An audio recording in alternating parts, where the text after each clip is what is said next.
Hello friends, once again welcome back to my YouTube channel. So today we are going to write an essay on World Rainforest Day. World Rainforest Day is a global observance held annually on 22nd June.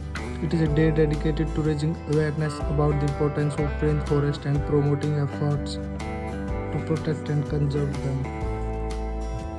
Rainforests are incredibly biodiverse ecosystems that provide numerous ecological benefits, including regulating the climate, supporting a wide variety of plant and animal species,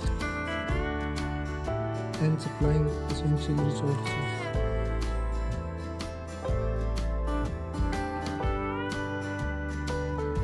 The day celebrates the importance of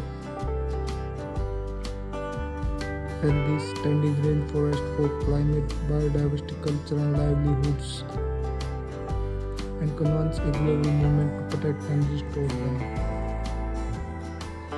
World Rainforest Day serves as a timely reminder of the critical need to safeguard and maintain rainforests around the globe. The day aims to inspire action and encourage sustainable practice that help conserve these vital habitats. Thanks for watching my video. Please like, share and subscribe. Thank you.